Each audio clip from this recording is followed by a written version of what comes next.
Hey everybody, welcome to the Peep Show. This is our first episode of Conversation. And today is with Troy out of Florida. And today there really isn't a huge set agenda. We're just going to kind of talk about what we're working on right now. Think of this more as a podcast than anything else. But say hello to Troy. Hey, how's everybody going? Troy Wilcoxon here off of Frontline Motor Pool. My grunt iron works. So hanging out here today and looking forward to chatting with you.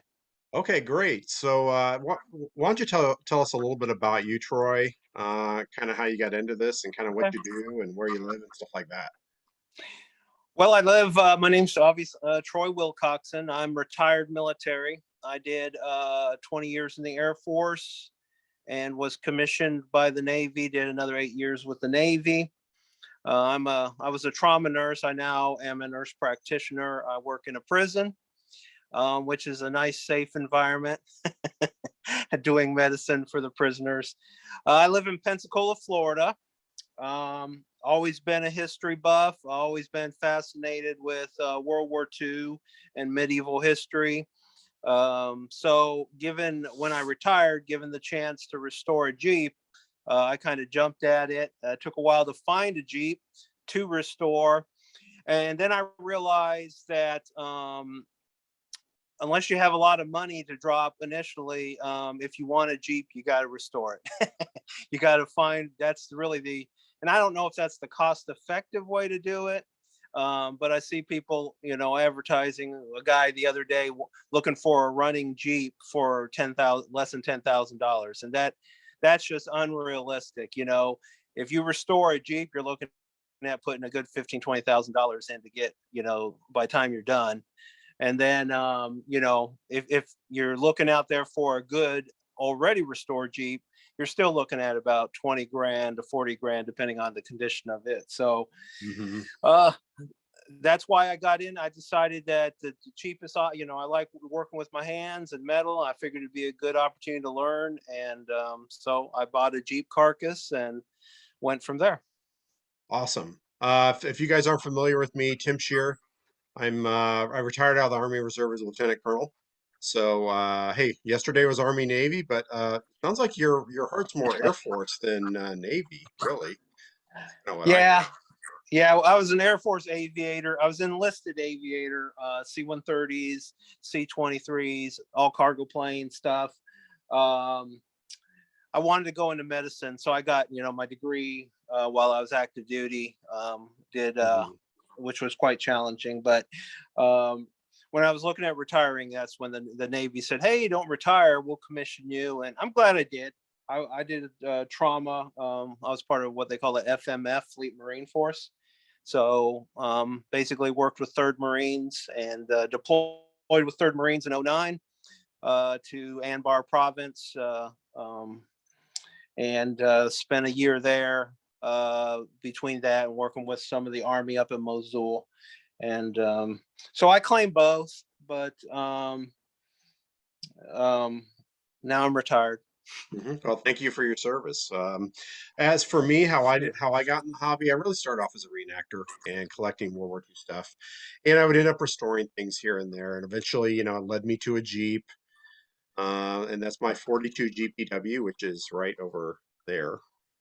Um, and then I got a WC-51, which is stored in another location. And I actually had a Chevy ton and a half for a little while, but I ended up selling it Okay. stupidly. And then I've got a WC-8 Dodge and project that's in a shop right now. And then I've got my Slat, which Yeah. has been pretty well documented.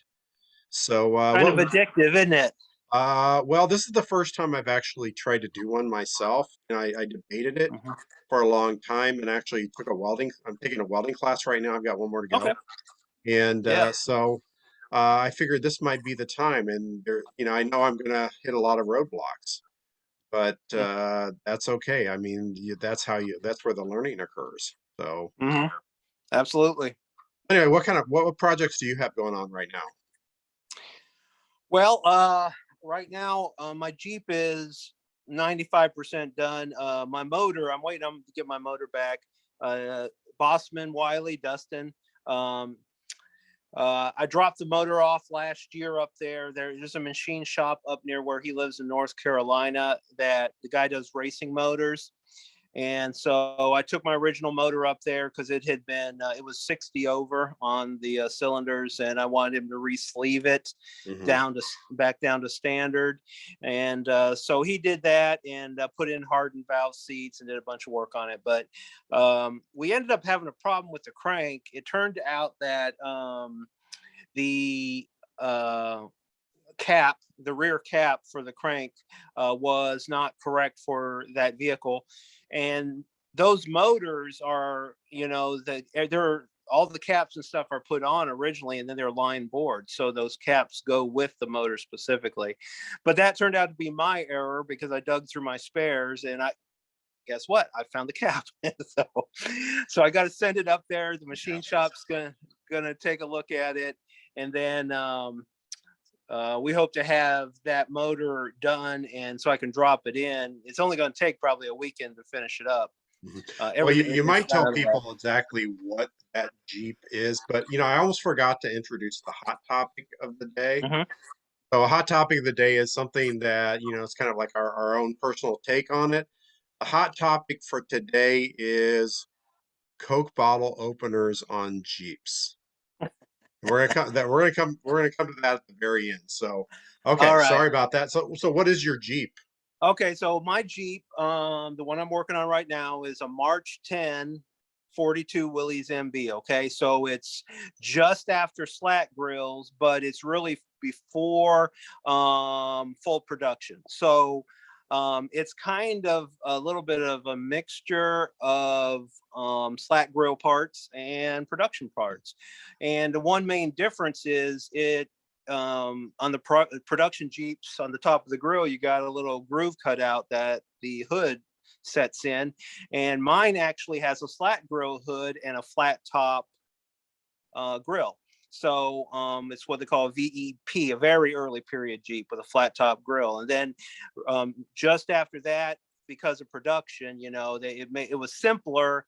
Instead of taking 3 steps, modifying the hood, putting a plate on it, cutting back the seam, and then, it was a 1-step fix just to go to a production Jeep with a groove in it. So that's basically my Jeep is a 126,000 model, and very early before rubber rationing. So all the gaskets, everything's Mhm. rubber on it, rubber hood blocks.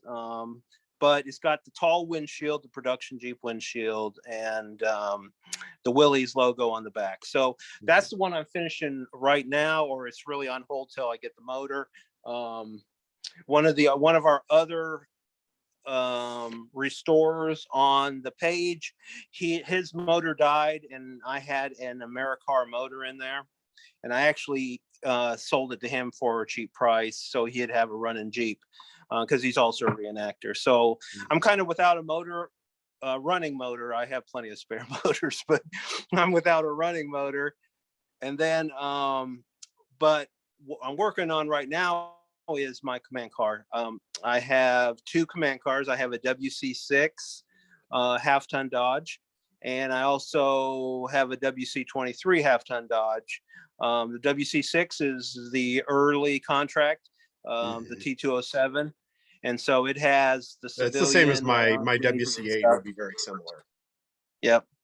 And then, but the 23 I have is the military gauges, which are identical to the Jeep Mhm. gauges, So essentially. these would be like his and her command cars, like your wife have one and you have one, No, I actually and just same stumbled way with across. Jeeps. Yeah, well, the command card is hard to find parts for it. There's a lot of parts on them that just are not. They're not available reproduction out there. Hmm. Midwest Military sells a few things, mostly 3/4 ton stuff. Vintage Power Wagons has a few things. There's another company called DCM that sells Hmm. some things, but if you're going to restore a half-ton Dodge, you better have some skills, okay? Because you're going to have to do your own sheet metal work for the most part, and you're going to have to you're going to have to either find or fabricate a lot of those parts that are missing. Yeah, So as far my as, WC8 was cut in half, yeah, and the back half was stored in a barn, which is good because it's in good. It's the okay, sheet metal's good on it, but yeah, then of course then the area where it was cut in half was all banged up because it was flatbed was put on it, and then of course the front floor is all rusted out on it. But yeah, it's a pretty complete project. So and yeah. WC8, I was up until about 3 weeks ago, I'd say it's one of two known survivors, and now it's one of three known survivors, with one in England. Okay, So yeah. that's kind of new. Yeah, I've seen several of them where farmers or whatever have bought them after the war, and they cut the back off and made Hmm. some sort of truck out of them and stuff. Um, when I was searching for parts for my WC6, that's when I stumbled across the 23, and I was just going to use it as a parts vehicle, but the body's actually in real good shape, and the frame is straight on it, and it has all the data tags. So I kind of hate. I'm not going to chop it up, and I may end up, after finishing it up, passing it off to somebody, but I'm Hmm. not going to chop it up. But Yeah. So what were you working I'm on on the this lookout weekend? for half-ton Dodge parts. If anybody's got command car parts, let me know. Yeah, if you guys can't tell, there's a bit of a delay when I say something. It takes a couple seconds for Troy to hear it. Yep. So I'm not trying to talk over him. It's like I'm responding to what he's saying, and then it's kind of Hmm. delayed on his end. Yeah. So yeah, it looked So like you were working on the tailgate of the WC6 this weekend. yeah. So my tailgate, it looks like somebody probably rammed it into a tree like 23 times. Okay. So, you know, uh, at first, because it's been hit a number of times in the back. And at first I thought, okay, I got some metal skills. I'll just heat it up. I'll straighten it out. And I straightened out quite a bit, but I realized that the metal was so badly stretched and twisted that it was never going to be straight again. So I basically had to redo the outer skin on it. I just separated it from the other parts. The tailgate is basically it's three main parts. You got the inner skin Hmm. assembly, you got the outer skin assembly, and then you have the hinge assembly on the bottom. They're all spot welded together in different ways with Hmm. reinforcements. But so I basically had to refabricate the outer skin, which is 18 gauge steel. And that went pretty straightforward. The big thing is, take your time so you don't overheat the metal. And anytime you're working on a big flat piece like that, you can Right, warp the metal. right. And then now I'm working on the inner assembly, which, you know, I had to do some straighten out. So on the inside of those assemblies, there are hat channel reinforcements. Okay. And so based off all the damage it took, those things had popped loose. Okay. So all that rigid support was gone. Yeah. So basically I had to go back, re-straighten that sheet metal on that inner pen and that inner assembly. That's what I'm working on now. And then reattach the hat channels, which I've pretty much done now. And around the edge, I got a lot of rusted out, cancerous metal. And so I'm cutting and replacing, trying to keep as much metal as I can. Hmm. Yeah, I've got that kind of same dilemma going with the rear panel of my slat, in that I think it's savable, Hmm. but I think probably the smartest way to go would be just to reskin it.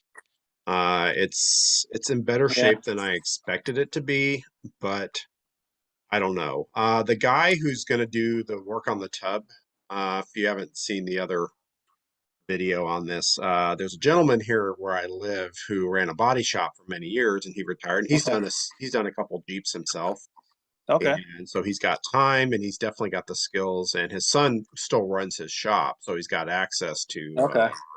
all those materials and equipment in his shop. So as for me, I've just been working on the slat. The AC air cleaner is nearly done, but Okay. I use that GMC heat resistant paint, that people recommend, and it's very thin and it runs. So Okay. I've got a few runs Yeah. that I gotta fix. So I just kind of let that sit. And I haven't posted a lot on the Jeep lately, mostly because I've just been working on the fenders.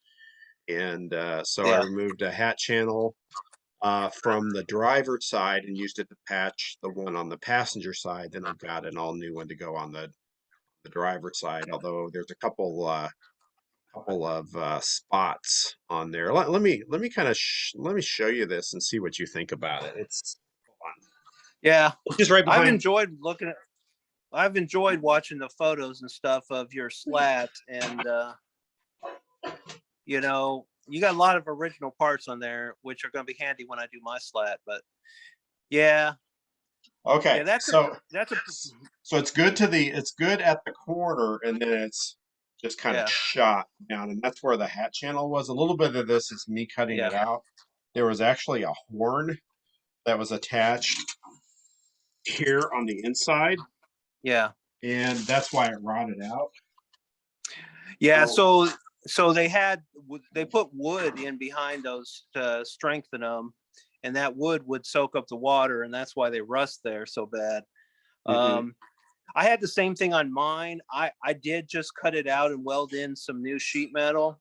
Um, you just have to cut it back far enough that you got fresh metal. Because if you're trying to weld through the thinner rusted, previously rusted metal, Oh you're just yeah, going to blow through that. tell me You about it. know. Then you end up chasing holes for hours and hours, which Yeah. I've done. Hey, the cool thing about this is I've got like this light behind me. It gives me a little bit of a halo effect. Yeah. And see, I can do this with the glare and have Satan eyes. I don't know if you can see that or not, but Yeah. anyway, yeah. Well, my question is there's two parts to it, you know, and I think one part would be better, but I'd have to get the bend exactly perfect, and I don't know if I can do that. Um, Um, well, you've already repaired the hat channel portion of it. Uh, that was on the other side. oh, okay. Yeah, Well, there's no hat channel there. okay. Um, it's just completely missing. Yeah, it Oh, was it. is that The, this is the driver's side, driver's side? Okay. and I'm the one I posted yesterday of the elbow I've repaired is on the passenger side. I cut out a piece of the hat channel from the driver's side that was good and used it to patch the other side. Okay. Yeah. Um, honestly, I mean that from a sheet metal perspective, that's kind of a simple repair, Hmm. as long as you get the bend right. So typically, what I do when I'm trying to weld into a spot that has a bend like that is Hmm. I'll just cut a piece of sheet metal a little oversized, Right. and I'll go ahead and get on my brake. If you don't have a brake and you can take a piece of angle iron steel Hmm. and just clean it up good and use it as your point, and use a mallet and hammer. You can bend the metal that way Right. with some clamps. Once I get the bend in there, then I kind of line it up in there and mark the perimeter of my patch, Hmm. and I cut it slightly larger, and then I just slowly, with the sander and grinder, I just slowly shape it until it fits in Right. nice and clean. And then what you'll want to do is, do you have any brass Hmm. pieces of metal and stuff? Okay. Yeah, those brass paddles and those, okay, so those are perfect. You clamp them, you start, spot weld, tap, get you a little flat hammer, get it even, another spot Hmm. weld, work your way around until you Right. get it lined in, you know. Right.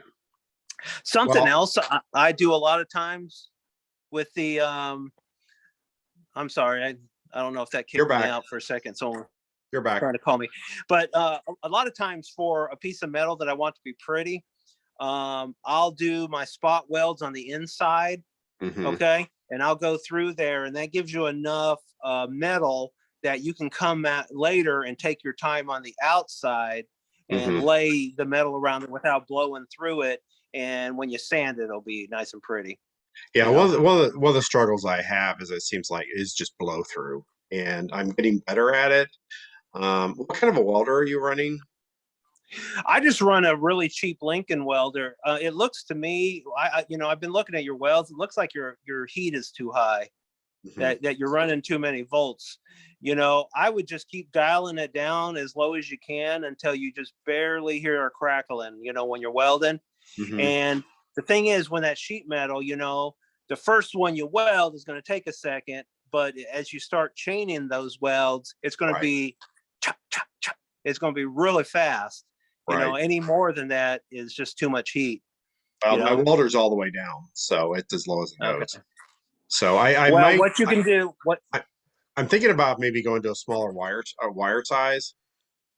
that would help you probably a little bit. Also, sometimes when I want it a little cooler, what I'll pull the nozzle away so the Hmm. wire's out a little farther, so it's a little cooler when it's hitting the metal, Yeah. especially if I need to fill a hole or something.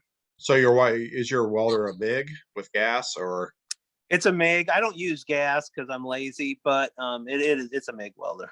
okay? Okay. Yeah, that makes sense.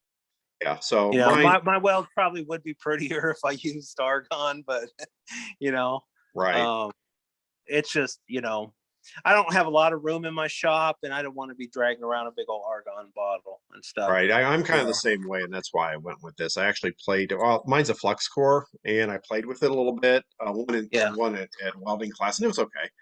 So it's not yeah, perfect. And like I say, part of it is the welder, part of it's technique.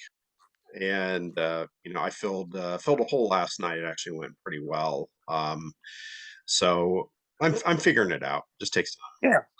So, Well, the thing with especially with the 18 gauge sheet metal, the closer your edges are together, preferably budding, mhm, the less heat you're going to have to apply to get that to fill that groove. So, mhm. um, I mean, you'll get it. I mean, it's just practice, you know.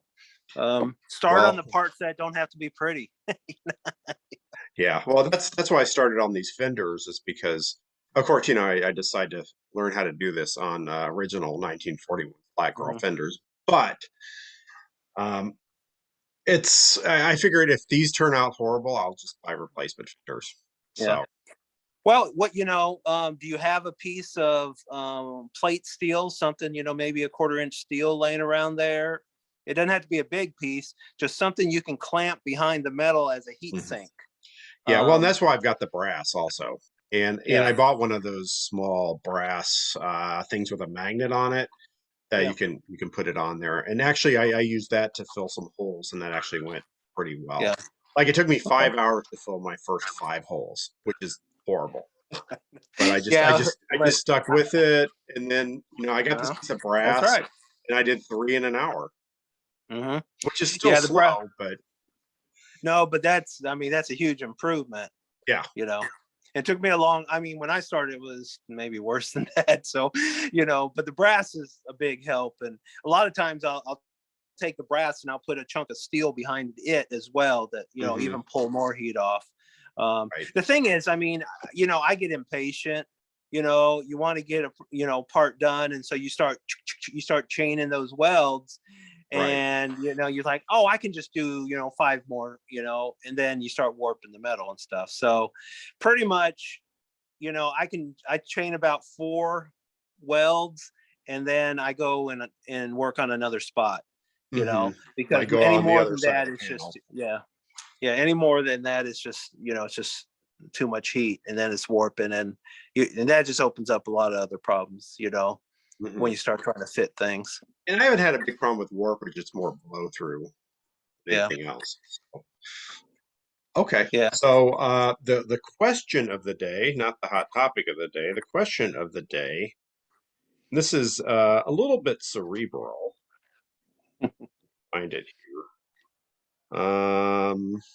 Is I was in actually a faith formation class. I work at a Christian school, and we're talking about destination addiction, which is the concept of people who end up pursuing money or marrying the perfect woman or fame or fortune, things like that. And in the end, they end up unhappy because there's once you get there, it's not so successful. So is there like a project addiction that you keep chasing projects and then when you finish them, you're kind of done with them and then you move on to the next one and Yeah. Well, I mean, I think if you're going to restore these things, you have to enjoy the process.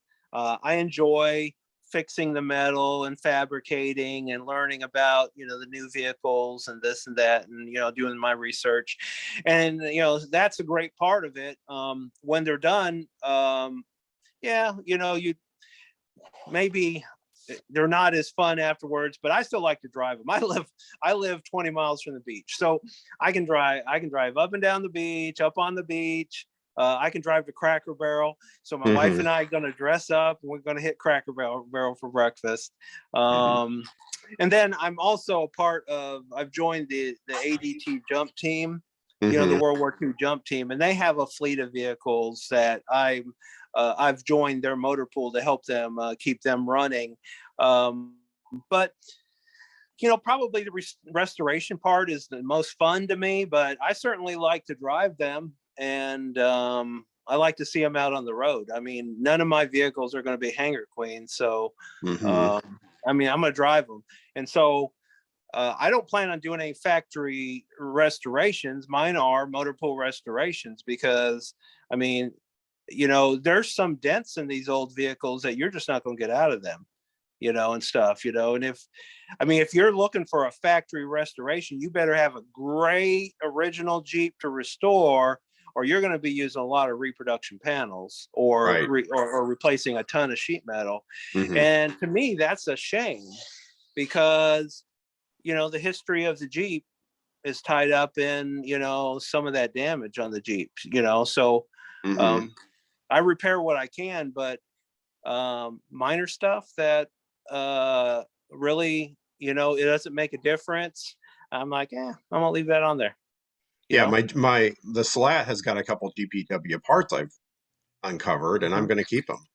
And in fact, one of them, Yeah, my tire carrier, spare tire carrier, was F marked, and it was banged up to the point it was just not worth fixing. But I bought a yeah, reproduction F marked tire holder right, just to kind of keep the provenance of the Jeep. yeah, So yeah, I love taking my vehicles out. My WC, it's in kind of an inconvenient location. It's probably about 20 minutes away from here, and I don't have ready access to it. I mean, it's a great storage place for it, yeah. but and my there's another guy in town who's got a Jeep. Just bought it last year, although he's TDY in Germany until the spring. So it's the same guy that built the Newport airplane. He's Okay, but yeah, he'll be back here in a couple more months, and we'll be able to do a few more things. And okay. I've got one World War II reenactment. Now I'm doing a year for sure, and that's coming up also in March. So I'll take more Which one details. is that? Weldon Krieg. I'm not familiar. Where's that going to be at? It's at the birthplace of World War II reenacting, Weldon Spring Army Training Center, Okay, where the hobby very started in cool. 1976. So we Okay, revived that event in 2014, and we did 2014, 15, 16, 17, 18, 19, and we've been dead for the last 2 years, and we're coming back this year. So, okay, excellent. um, yeah, it's that's where everything started for in the United States for the hobby. So Okay, and a couple of the original people still come, although they're getting kind of aged, but still, okay, when we brought it back in 2014, it was a big deal to them. okay, very cool. There was actually a documentary shot about that called Weldon Krieg. Um, Something like a real movie about fake war or something like that. Um, but it's been done for a couple of years, but I think it's not really being distributed right now, and that has more to do with the distributor, of the director than anything else. So Oh, okay. okay, well, we've been going a while here, so I figure we'll wrap it up soon. So the hot topic of the day. Coke, Coke bottle dispensers on military vehicles. Coke bottle dispensers. Okay. I'm not a fan. Okay. Yeah, Coke was around historically, there's probably some Coke bottle things on original vehicles out there. I'm sure, if Coke was that popular, sold in bottles. But personally, I'm not a fan. I mean, that would be like putting advertising stickers on the side of my Jeep, I think. But that's just my opinion. You mean How like about you? like a Willie stamp on the back? Well, that's I mean, yeah, maybe, but I mean that's the army did away with that as well. So Yeah, I mean the Willie stamp, it wasn't just Willys that did that. Willys, Chevy, yeah, Ford, Dodge, all the everybody. manufacturers did that until mid 42 or so, when the government said no more. Hmm. um but yeah, I mean, what's your opinion? Well, I personally, if it's your vehicle, you can kind of do what you want. However, Yeah. Yeah. okay, number one, this is, of course, I have the mind of a historian, and clearly the restoration skills of a historian also. But Yeah. um, Yeah. is that okay? First off, if you're stateside, why would you want a Coke bottle opener on your Jeep? Because you're gonna buy your Coke at a place where it's refrigerated, Yeah. and you're just going to be able to pop it off right there and drink it there. Now, if you're hauling it out in the field, I don't think they used coolers a whole lot. Yeah. So if you're in Europe, there were Coke bottle. They sent a lot of Coke bottles overseas.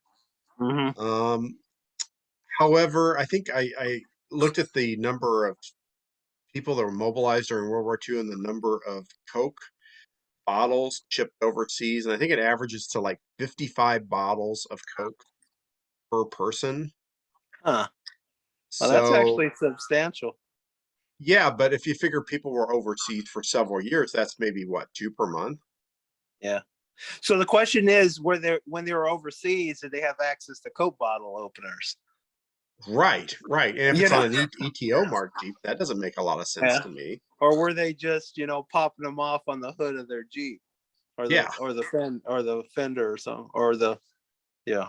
So I Yeah. give it a thumbs down personally. Thumbs down for Coke bottle openers on Jeeps. Yeah. Okay. Yeah. I guess we got some haters out there. Yeah. So we're gonna have some controversy, Okay. which is okay, minus my saying no. I have a question for you. I have a question for you. Here's, Okay. this is probably a future topic. Okay. Okay. Did Ford make a better Jeep than Willys? Think about it. Okay. Well, I can certainly answer that right now in terms of my garage. My Ford Jeep is much better than my Willys Jeep. Your personal garage? Yeah, my personal garage, because my Ford Jeep runs down the road on its own, and then my Willys would need 10 people pushing it on the wheel dollies down the street. Yeah. It would make it down Yeah. my steep driveway, no problem, but then it would kind of become a real challenge. So Yeah. Yeah. So, okay. Well, hey, this has been fun. So, All I'm right. going to wrap it up for today, and I'm going to post this. This will pop out on Tuesday. So, anyway, Okay. great talking to you, Troy. And, You too. we'll have to figure out how often we want to do this again. So, but All right. it's Keep been fun. posting your So, Slack grill photos. yep, Yeah. yep. All right, And man. keep Talk to you working on later. yours. Talk to you later, man. All right. Out.